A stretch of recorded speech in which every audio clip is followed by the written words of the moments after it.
잠언서 28장 20절로부터 22절까지의 말씀 의의 길로 인도하소서.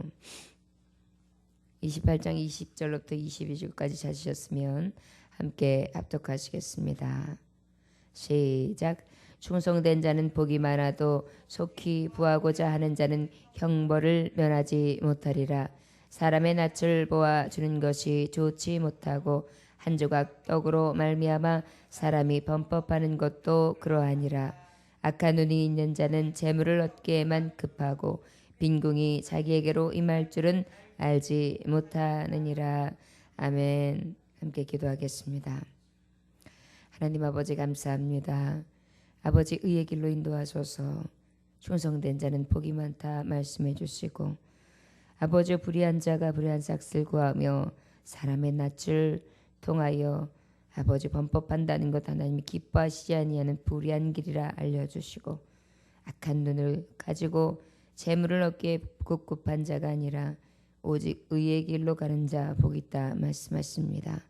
주님, 악한 길을 가며 아버지 구분자의 삶을 사는 것이 아니라 의의 길, 오직 복된 길을 살아갈 수 있도록 주여 축복하여 주옵소서. 귀한 말씀 앞에 겸손으로 듣습니다. 아버지 은혜만을 마다한 때가 되게 하시고 주님의 온전히 불쌍하심과 긍휼하심을 잊고 돌아갈 수 있는 귀한 시간이 되게 하여 주옵소서. 예수님에게 하신 일 받들어 기도 올려나이다. 아멘. 충성된 자는 복이 많아도 속히 부하고자 하는 자는 형벌을 면치 못한다. 충성된 자는 복이 많다. 충성된 자가 어떤 자입니까? 믿음이 있고 믿을만하고 또한 거짓이 없는 자지요. 그러다 보니까 어떤 삶을 살아가는 자입니까? 진실한 자요. 특별히 하나님의 성도들은 이렇게 충성된 삶을 살아야 되는 줄 믿습니다.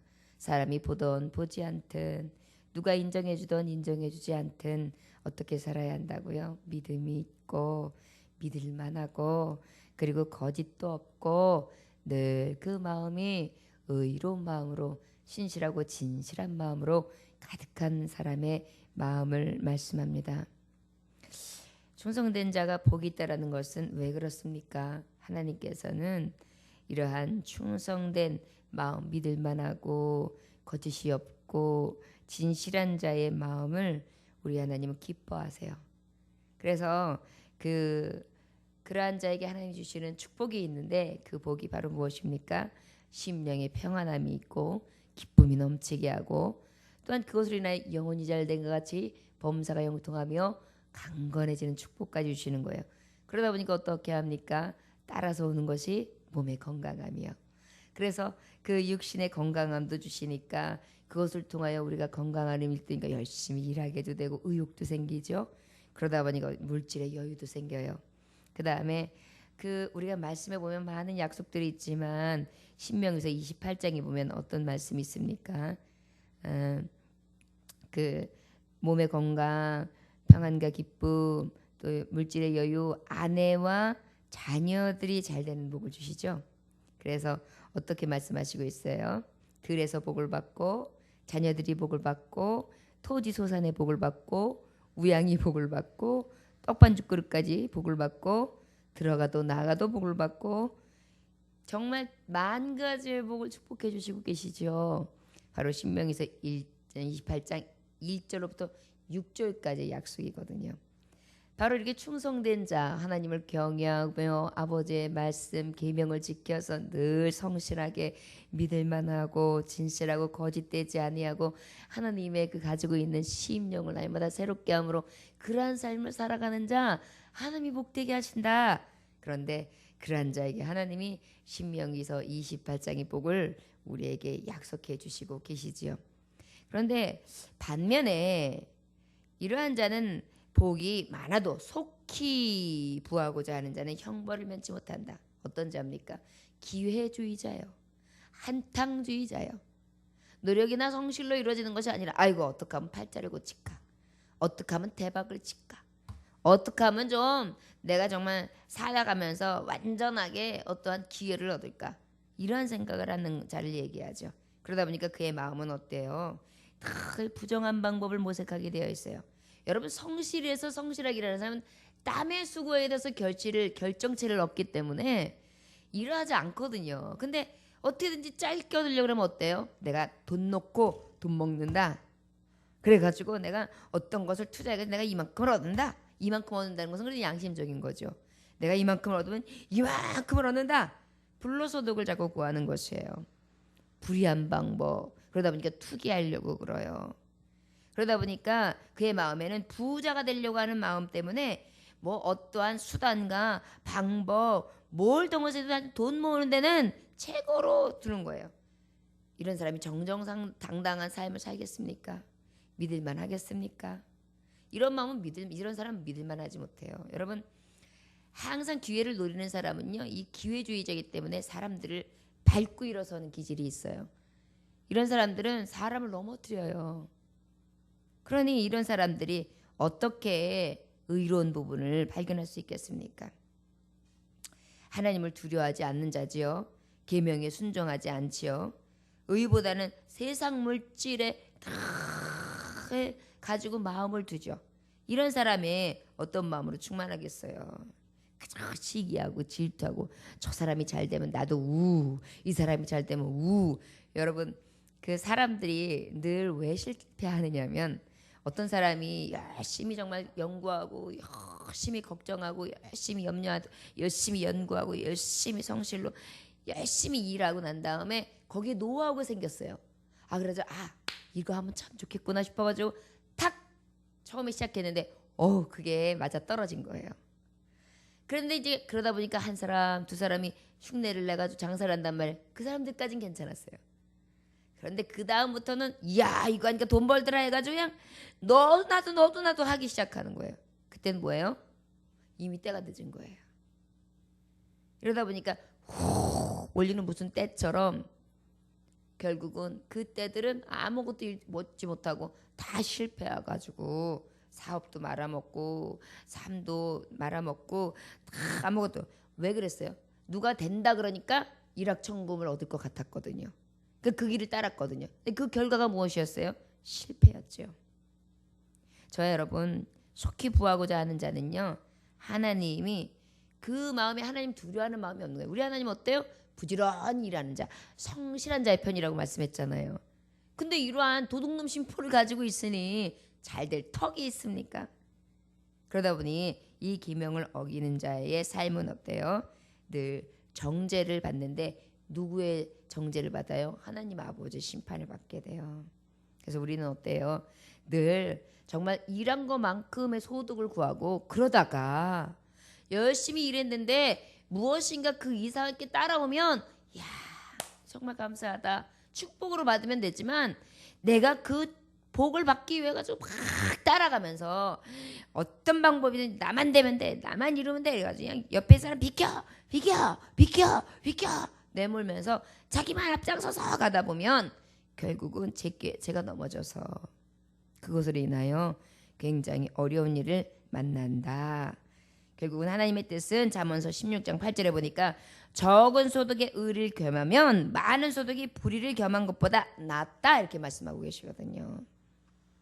우리가 소득이 좀 작다 할지라도 불의하지 아니하고 의로운 소득이 많은 소득을 뀌었으나 불의한 소득보다는 훨씬 나은 것이다 이렇게 말씀해 주시죠. 저와 여러분 혹시 실패했거나 낭망하셨습니까? 그런데 이렇게 원인을 이렇게 보면 분명히 내 탐심과 욕심에서부터 비롯됐을 거예요. 이것을 우리가 물리치고 하나님을 경외하고 우리 하나님께서 나에게 정말 이제는 성실로 정성스러운 마음으로 믿음의 사람으로 의의 길을 감으로 오직 하나님 앞에 영광 돌리는 삶을 살아가기를 내 영이 원합니다. 정한 마음을 앞에 구하세요. 그리고 나면 우리 하나님이 성실하게 일하는 방법 그리고 그 삶 가운데 성실의 열매를 맺을 수 있도록 귀한 삶으로 인도해 줄 줄 믿습니다. 아무쪼록 우리 어떤 일이든지 충성됩시다. 그래야 하나님이 주시고자 하는 만 가지의 복을 다 받을 수 있는 신명기서 28장 1절로부터 6절까지의 축복을 다 받을 수 있는 하나님의 정말 충성되고 복된 자녀들 다 되시기를 주 예수 이름으로 축원합니다. 21절 말씀 한 번 더 읽어볼까요? 21절 자 시작. 사람의 낯을 보아 주는 것이 좋지 못하고 한 조각 떡으로 말미암아 사람이 범법하는 것도 그러하니라. 의롭지 못한 길을 지금 말씀하고 있어요. 의롭지 못한 자가 어떤 자냐? 낯을 보아준다는 건 뭐예요? 얼굴 면을 보면서 봐주는 걸 얘기해요. 여러분, 얼굴 면을 봐주면서 편벽되게 판단하면은 어때요? 그 불의를 용납하게 되는 거예요. 이 사람은 내 친척이라서, 이 사람은 내 친구라서, 이 사람은 내 학연이 있어서, 이 사람은 나하고 지연이 있기 때문에, 이 사람은 나하고 어떤 관계였고, 이 사람은 내 옆집의 앞집이기 때문에, 이러다 보면 어떻게 해요? 진짜로 피해보는 사람이 어떤 사람이에요? 그 재판 가운데 나는 정말 의를 행하고도 지금 정말 이렇게 억울한 누명을 쓰고 있는데 그 사람의 입장을 보는 게 아니라 저 사람은 나하고 면이 있어. 저 사람은 나한테 어저께 돈도 가져왔어. 저 사람은 어저께 나하고 만난 사람이야. 나한테 밥도 샀고 나한테 아주 많은 것들을 갖다 줘서 내가 저 사람 편을 들어주지 않으면 누구 편을 들어주겠어? 이런 마음으로 재판하는 자를 얘기하는 거예요. 결국 무엇입니까? 의는 의라 판단해야 되고 악은 악이라 판단해야 되는 것이 재판의 자리인데 그 자리에서 낯을 보면서 판단한다는 것은 결국은 의의 길이 아니라 어떤 길을 가고 있습니까? 가장 저급한 악인의 길을 가는 거거든요. 누군가는 정말 억울한 눈물을 흘리게 돼 있어요. 여러분 재판하는데 살인자의 누명을 벗어달라고 재판을 구했는데 오히려 재판관이 사죄를 받았어요. 연습극에서 간혹 나오죠. 이 사람에게 뒤집어 써달라고. 그러니까 그 얘기를 딱 듣더니 문제도 아니야. 알았어. 그래가지고 이따만한 돈을 탁 주면 탁 세보고 이래놓고서는 너는 이래 했지. 증인 이거 있지. 이거 딱 됐어. 더 이상 얘기하지 마. 그런데 지금 네가 만약에 그것을 인정하면 내가 형기를 적게 해줄게. 근데 그렇지 않으면 넌 형기가 무한대야. 이런 식으로 술법을 써가지고 어떻게 해요? 결국은 짓지도 않은 죄를 졌다고 하게끔 만들어서 아무 죄 없는 사람은 죄에 있게 만드는 경우들이 드라마에만 있을 것 같지만 여러분 드라마에만 있을 것 같으면 왜 사람들이 계속해서 억울하다 항소하고 또 다시 한번 법에 호소하고 또 안 되면 사람들을 만나서 이야기하고 왜 그러겠어요? 물론 악한 사람들도 요즘에는 악한 거를 의라고 주장하는 사람들도 있어요. 그러나 실제 이러한 정말 낯을 보아주면서 어느 한쪽으로 굽히는 짓을 하면은 결국은 누군가의 피눈물을 흘리는 결과를 낳을 수 있다. 그래서 우리는 어떤 일을 하든지 이에 있어서 정말 불의를 행치 아니하고 우리가 온전히 의로운 자의 그 판단을 설 수 있는 지혜로운 자, 가장 정말 그 마음에 정의가 있는 자가 되어야 될 줄 믿습니다. 우리 안에 정의가 없으면요 안 돼요. 왜요? 하나님의 자녀잖아요. 우리 하나님은요 말씀에 굉장히 많은 이야기를 하고 계세요. 이런 부분에 대해서 레위기서 19장 15절에 보면 너희는 재판할 때 불의를 행치 말며 가난한 자의 편을 들지 말며. 그렇다고 이 사람은 가난하니까 이 사람 편 들어야지. 이게 아니라는 거예요. 이 사람은 부자니까 부자의 편 들어야지. 이거 아니라는 거예요. 이 사람은 이쁘니까 이쁜 사람 편 들어야지. 이게 아니라는 거예요. 세력 있는 자라 두어하지 말고 공의로 사람을 재판할지라. 잠언서에 보면 여러 구절이 기록되어 있어요. 17장 15절에 보면 악인을 의롭다 하며 의인을 악하다 하는 이 두 자는 다 여호와의 미워하심을 입는다. 잠언서 18장 5절에 보면 18장 5절에 악인을 두어하는 것과 재판할 때 의인을 억울하게 하는 것을 선하지 아니하다. 잠언서 24장 23절에 보니까 재판할 때 낯을 보아주는 것이 옳지 못하다. 잠언서 28장 4절에 보니까 율법을 버린 자는 악인을 칭찬하나 율법을 지키는 자는 악인을 대적하느니라. 우리 하나님은 악한 것과 대적하기를 원하세요. 물질 보고 탐욕을 내갖고 어느 편으로 싹 쏠리는 거 우리 하나님이 결국은 재판하신다는 것입니다. 우리 하나님이 왜 좋은 하나님이시냐면 절대적으로 공의의 하나님이신 거예요. 사람들은 내 마음에 의해서 푹 쏠려요. 마치 요즘에 그 아이돌 가수들이 막 뻥 떴다가 나중에는 언제 있었는지도 모르고 여기저기서 막 가수들이 막 여기저기서 별처럼 뜨는데 이제는 하도 아이돌 가수들 보니까 다 똑같이 생겨가지고 이 사람이 무슨 팀인지 이 사람이 누군지 이게 무슨 걸그룹인지 아무도 모르겠어요. 도대체 이 사람 갖고서 거기다가 또 쇼프를 뭐 자주 보는 것도 아니고요. 그런데 젊은 사람들한테는 잘 알아요. 그래서 어느 때는 이 사람한테 우우 몰렸다가 어느 때는 우우 몰렸다가 여기서 그다음에 또 어떤 예가 있습니까? 연예인들의 예를 지금 다 들려서 그렇긴 한데 아주 떠가지고 막 좋은 인상을 줬던 연예인은 막 사람들이 막 칭찬하고 관심을 갖고 막 그 사람 편에 막 서다가 갑자기 그 사람이 이런 죄를 범했다고 딱 갑자기 신문에 나면은 뭐 그랬어. 하여튼 떴구만. 이제 아주 교만해졌구만. 하여튼가 문제야 이러면서 모든 팬심이 떠나는 거예요. 그러니까 불쌍한 마음 측은지심도 없어요.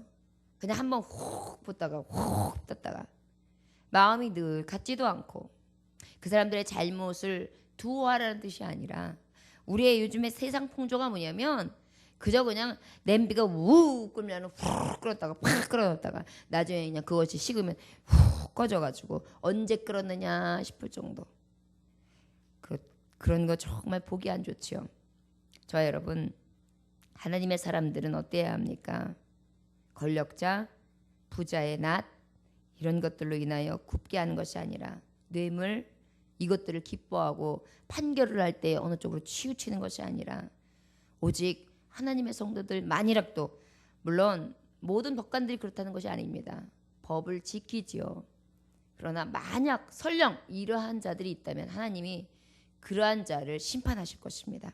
성도는 세상 이익을 초월해야 하고요. 그 다음에 공명정대한 삶을 살아야 합니다. 이렇게 살아가면 아마도 억울한 사람이 없겠지요. 그리고 우리가 적은 소득을 얻는다 할지라도 의의 소득을 위하여 늘 우리를 깨끗하게 하고 그 다음에 다른 어떠한 욕심을 취하면서 어떠한 사람에게 악을 끼치는 일들을 행하지 아니하는 저와 여러분들이 되시기를 원합니다. 우리 22절 한번 다 같이 읽을까요? 자, 시작. 악한 눈이 있는 자는 재물을 얻기에만 급하고 빈궁이 자기애로 임할 줄은 알지 못한다. 악한 눈이 어떤 자입니까? 악한 눈이 사람들을 해치는 자의 눈을 얘기해요.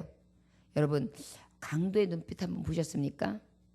연기자들이 참 연기 잘하는 사람들을 보면요, 살인자의 눈빛이 그냥 살기가 확 나오죠. 그래가지고 무서워. 그 다음에 왜 귀신 역할을 감당하면은 귀신이 착 하고 뜨면 그냥 갑자기 그냥 갑자기 그냥 오싹해지면서 무서워요. 저거 뭐야 이게 뭐야 싶어가지고 그냥 오싹해가지고 그냥 얼음 냉수 먹은 것처럼 그냥 갑자기 그냥 착 소름이 끼치지요. 악한 눈이 이래요. 사람의 마음이 그냥 오그라들어가기도 하고 무섭게 만들기도 하고요. 그런데 이런 해치는 자의 눈이 어때요? 그 눈에는 재물을 얻기만 급급한 눈을 얘기해요. 다른 것보다 그냥 이에 그냥 빠삭해가지고 사람도 이용해 먹으려는 거예요. 이 사람한테 이렇게 하면 이 사람이 나한테 얼마를 줄 거야. 그 다음에 이 사람한테 잘 보면 저 사람은 나한테 어떤 게 떨어지겠지. 그러다 보니까 눈이 주로 그냥 계산기예요. 저 사람 보면 탁탁탁탁탁탁탁 얼마짜리, 이 사람 보면 탁탁탁탁탁 얼마짜리. 어떤 사람은 사람을 갖다가 계급을 정하잖아요. 그래서 특별히 물건 파는 사람들은 사람을 잘 보잖아요. 이렇게 보다가 저 사람은 살 사람, 저 사람은 돈 있는 사람, 저 사람은 그냥 물어보다가만 갈 사람. 이러다 보니까 어쩔 땐 진짜 살 사람인데도 살려고 하는데도 없어요. 됐어요. 그래요? 보다 가세요. 막 이럴 때가 있어요. 그러면 굉장히 기분 나쁘잖아요. 살 사람은. 네 집만 있냐? 안 산다. 그러고 가는데 옆집 바로 일부러 옆집에서 사는 거예요. 얼마예요? 그러면 이거요 450만 원이다. 그래요? 그거 어떤 게 좋은 거예요? 이게요 이만저만해요. 그럼 그거 주시오 그래요. 보라는 듯이. 그러면 아이고 내가 지금 대물 하나를 놓쳤구나. 왜요? 눈으로 판단했단 말이에요. 여러분, 이 눈이요 얼마나 정죄를 하고, 눈이 얼마나 많은 판단을 하고, 눈이 얼마나 교만하고, 눈이 얼마나 우리의 마음을 잣대를 나타낼 수 있는 게 눈인지 몰라요. 살인하는 자는 살인이 나오고 그냥 욕심이 가득하면. 그 다음에 여러분들 간혹 그 성희롱자나 성에 대해서 아주 나쁜 그러한 습관이 있는 사람들 눈 보셨습니까? 눈에서 나타나요. 느길느길느길하고요. 그 다음에 그 눈에서요 뭐가 나오냐면 이렇게 싹 봐도 이렇게 안 보고 그냥 사람이 뭔가 이상하게 보고요. 느껴져요. 아주 그냥 그래가지고 옆에 있으면 소름이 쫙 끼쳐가지고 저만큼 가게 되는 거예요. 이런 사람들 대중교통에 그런 사람들 많았어요. 제가 옛날에 학원 다니고 학교 다닐 때 이제 멀리 좀 왔다 갔다 하고 그러면요 낑겨서 가면은 뭐 이상한 짓 다 해요. 어떤 사람은 지나가다 이렇게 보고 있다가 쓱 몸 훑고 가고요. 얼마나 이런 눈이 더럽고 추악한지 몰라요. 악에 대변하는 눈이 사실 눈에서 다 나와요. 여러분 밤새 노름한 사람들 보세요. 눈 보면은요 말도 아니에요. 빨개 가지고요. 뭐예요? 눈이 멀었던 거에 빨개 가지고 눈에서 다 얘기한다니까요. 그래서 사랑에 빠진 사람들 보세요. 눈에서요 하트가 뿅뿅 나와요. 사랑에 빠진 사람들 보면요 예배 시간에도 보면요 이러고 있으면 예배를 드리는 건지 사랑을 하는 건지 알 수 없을 정도로요. 그러니까 눈에서 다 얘기한다니까요.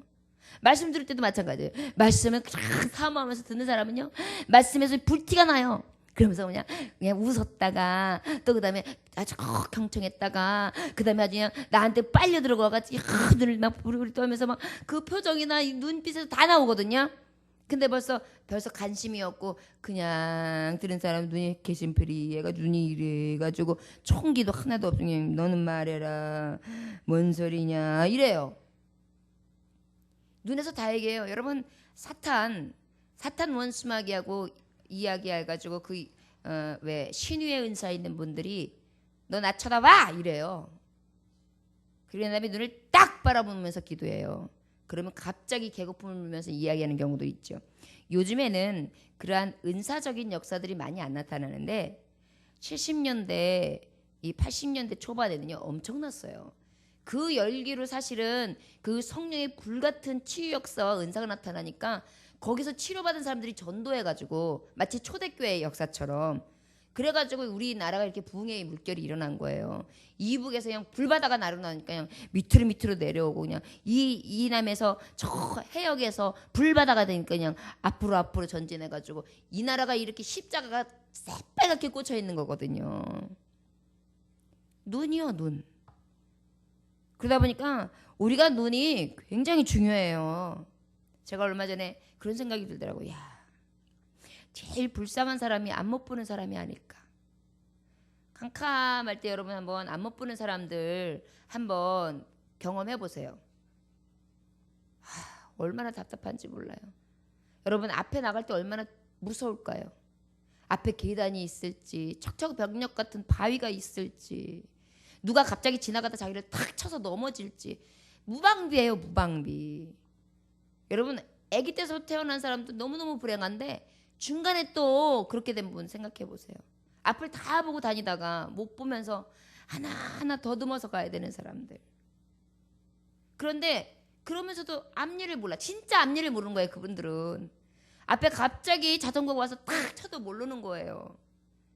막 사람들은 아예 삐삐삐삐 하고 오니까 비키겠지 하지만 여러분 이게 앞만 보고 하니까 청력을 유지해야 되니까 어쩔 때는 이 소리 저 소리가 다 날 때가 있잖아요.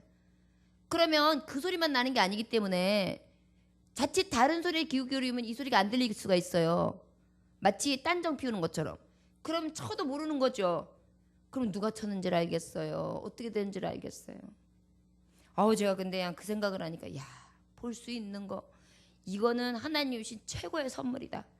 감사가요. 그날은 이상하게 볼 수 있는 감사가 막 계속 제가 차 타고 오고 가면서도 정말 하나님 감사합니다. 볼 수 있는 거 감사합니다. 근데 그날 이제 불을 끄고 잠깐 이렇게 우리 집 카도마리를 이렇게 돌아서 방문을 이렇게 더듬으면서 가는데 야 이렇게 답답한데 잠깐 불 끄고 그래도 살짝 어둠에 이렇게 늪이 이렇게 있어서 이렇게 어느 정도 음량이 지어지는데도 두렵더라고요. 저 여러분 이러한 악한 눈이 있는데 하여튼 보는 눈 말고 악한 눈이 있는데 이런 자가 어때요? 빈궁이 자기에게 임할지 모른대요. 여러분 정말 사람을 해치는 자의 눈은 결과적으로 하나님이 어떻게 하시느냐 심판하시는데 빈궁이 따라온다. 결국은 가난이 온다는 거예요. 망한다는 거예요. 망한다는 거. 우리의 눈이 오직 정말 이 재물의 눈이 어두워서 판벽한 판단을 하고 그리고 이 악한 눈으로 가리워져서 의를 분별하지 못하고 그저 이 눈이 완전한 불의를 취하는 눈으로 가득하다면 결국은 나는 망할 수밖에 없는 자가 되는 것입니다. 저와 여러분은 눈은 어디를 바라보고 있습니까? 물질입니까? 미래입니까? 예수님은 이렇게 말씀하셨어요. 마태복음 6장 19절에서 34절. 가장 선한 눈은 무엇인지 아냐? 선한 마음은 무엇인지 아냐? 가장 선한 가치관은 무엇인지 아냐? 뭐라고 말씀하셨느냐? 마태복음 6장 19절에서 34절까지 말씀을 보면 이런 내용이에요. 내 보물을 땅에 쌓아두지 말고 하늘에 쌓아두라. 내 보물이 있는 곳에 내 마음도 있다. 눈은 몸의 등불이다. 탐심의 눈은 어둡게 한다. 사람은 하나님과 물질을 겸하여 섬길 수 없다. 의식주를 염려하지 말아라. 먼저 하나님의 나라와 그 의를 구하라. 이것이 우리에게 주시는 온전한 의의 눈입니다. 저와 여러분들 선한 마음에 선한 눈을 가짐으로 계명에 순종하고 가난한 자를 돌보며 낯을 보면서 면식을 보면서 저들에게 불의를 옳다 하면서 편벽한 판단을 하여 진정으로 피해보는 정말 의로운 자들이나 불쌍한 자들, 가난하고 억눌린 자들, 누구도 편이 되어주지 않는 그러한 정말 그 버림받은 같은 자의 삶을 살아가는 사람들의 마음을 짓누르고 또 짓눌러서 짓밟고 일어서는 것이 아니라 저들의 마음을 불쌍히 여기고 긍휼히 여기며, 그러나 의로운 것에 대해서 의롭다 할 수 있고 악한 것에 대해서 악하다 할 수 있는 공의와 정의를 가지고 이끌어주며 돌보며 사랑으로 함께 할 수 있는 귀한 하나님의 종들이 다 되시기를 주 예수의 이름으로 축원합니다. 기도하겠습니다. 하나님 아버지 감사합니다. 우리의 눈이 어두웠습니다. 복받기 원하지만 선한 눈은 없고 아버지 그 선함으로 복받을 만한 짓 하지 아니하며 악한 눈을 통하여 하나님이 벌을 내리시는 빈궁이 임할 것조차 깨닫지 못하고 살아갑니다. 아버지 오늘도 주님께서 오셔서 우리의 어두운 눈을 밝혀주심으로 오직 하나님의 의의 길을 갈 수 있도록 축복하여 주옵소서. 충성된 자로서 온전히 복된 삶을 살아가게 하시고 의로운 삶, 하나님이 원하시는 아버지여 그러한 삶을 살아갈 수 있도록 우리 안에 분별의 영을 허락하시고 주의 뜻을 살피며 온전히 주님의 기쁨 되어질 수 있도록 축복하여 주옵소서. 감사와 존귀와 영광을 받으시기 합당하신 주 예수 그리스도의 이름으로 기도 올려나이다. 아멘.